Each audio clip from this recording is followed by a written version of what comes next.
2023 has actually been one of the best gaming years of recent years, and also kind of the worst in some ways from the layoffs, and these games which have ruined this year. Obviously the layoffs are worse, but these games have also been terrible. This year we got Baldur's Gate 3, Spider-Man 2, Alan Wake 2. We've got literally so many good games. However, we've also got games like the Greyhill Incident, The Day Before, Skull Island and Rise of Kong, Golem, and of course, The Walking Dead Destinies. Within this video, we're going to discuss the 5 worst games of the year, rank them 1 to 5, and we're going to find out what is the official worst game of the year. Without further ado, let's get into the video. For me, the worst game of the year is The Least Fun.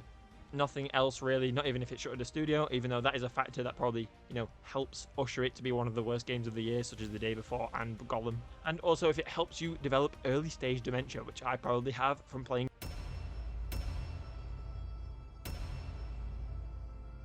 So starting on Golem, this game released on the 25th of May, and this game was in development hell for years. It is clear that no one actually wanted to make this game, and everyone just simply gave up on it, more or less. This game is incredibly boring and genuinely makes you feel like a prisoner in an 1800s coal mine. And even before they started development on this game, why would you think it's a good idea to make a game about Gollum? Probably one of the most miserable characters in Lord of the Rings. The whole point of him is to be like a desperate little creature who just wants one thing, and that's what this game makes you feel like. And the one thing you want being to die in Minecraft. The one thing about Gollum that I actually took away from this game is that he's incredibly down bad. Okay, why did he make that? Oh, what? This game makes you play as a miserable little man and also makes you feel like a miserable little man too. More or less, Gollum is a slave in this game and you play as a slave. It's just fun as it sounds. And also, if the atmosphere with no daylight stuck in a dark mine was not depressing enough, the gameplay is also atrocious. It simply doesn't work. The whole gameplay loop is you just jumping things, climbing things, and then dying to a glitch. The stealth in the game just doesn't work at all. And for me, the thing that actually got me through the game was how bad it was. The most enjoyable thing about this game is how bad it is, and you can kind of laugh at that, but to a point, if you have to play through 12 hours, it gets very painful. No! However, this is not the worst game of the year. Even though it ushered a ChatGPT apology from the studio, and the studio got shut down, it is yet not the worst game of the year, which is very, very interesting, because any other year other than 2023, it would have been by far the worst game of the year. You may be thinking, what is worse than this?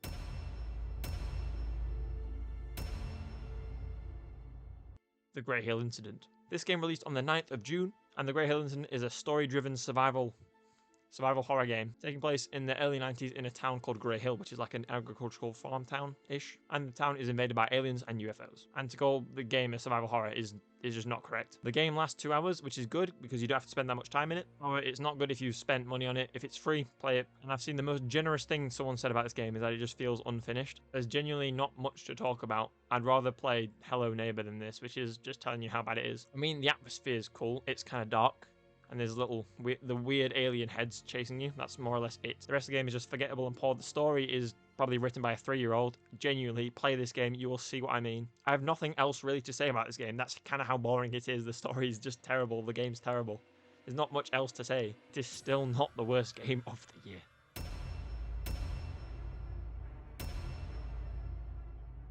Moving on to the next worst game of the year is The Walking Dead Destinies. This game is relatively new to the time of recording. It released on the 17th of November and is made by Game Mill, which we will probably see them again on this list. It is the worst game publisher of the modern generation. The game released at $50 or where I'm from, 40 smacks. Plotting how long to beat this game takes 5 hours, and I'm saying that because I've not played it and do not desire to. So working that out is about $10 per hour if it's not on sale. The game follows the Walking Dead story, I believe from seasons 1 to 5. I've only seen up to season 3 because I got bored. But instead of the big decisions in the actual show, you get to make those decisions, such as selecting Shane or Rick in the season 2, I think it is. Other than that, the game is more or less just really boring. The gameplay is just you doing simple objectives, going somewhere and trying to fight zombies and survivors off in the most awful combat system they could possibly create. This game is probably the most janky on the list, above Golem.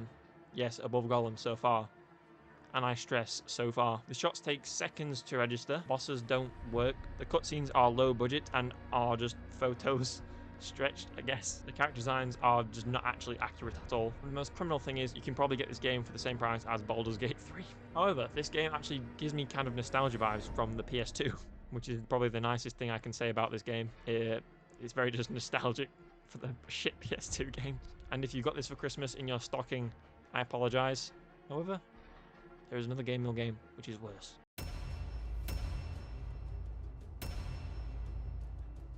Skull Island Rise of Kong. And again, reminds me of an old shovelware PS2 game. Firstly, it looks terrible. Oh my god, bro. Oh, hell no, man.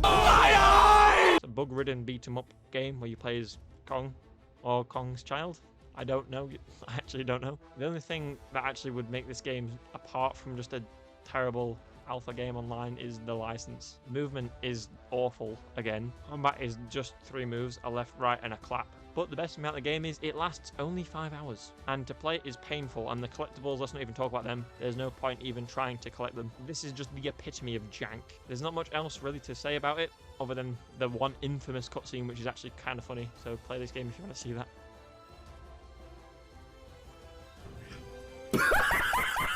And I don't want to talk about it any longer. However, this is still not the worst game of the year.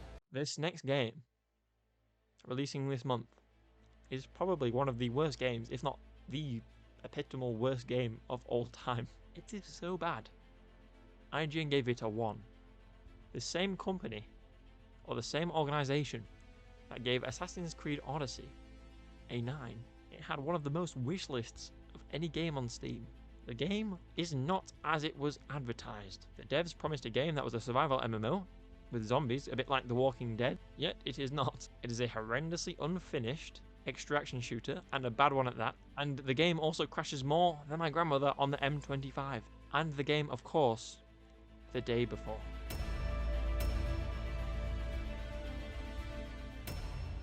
The character models don't move like humans, there's no animation for even crouch walking, it just slides. For the enemies, the AI zombies take 3 seconds to realise they've actually been shot. But the worst part about the game is the lies. The game was probably $50 or £40, I can't remember because it's been taken down. The game is probably the worst game of all time. It shuttered the company and had to be taken off Steam, and the most refunded game in Steam history too. However, this is not the worst game of the year.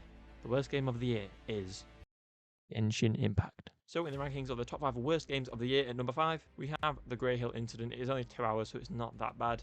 And it still has a cool atmosphere, I guess, but genuinely it's terrible and deserves the number 5 spot. The number 4 spot is the Walking Dead Destinies, only because it's kind of serviceable.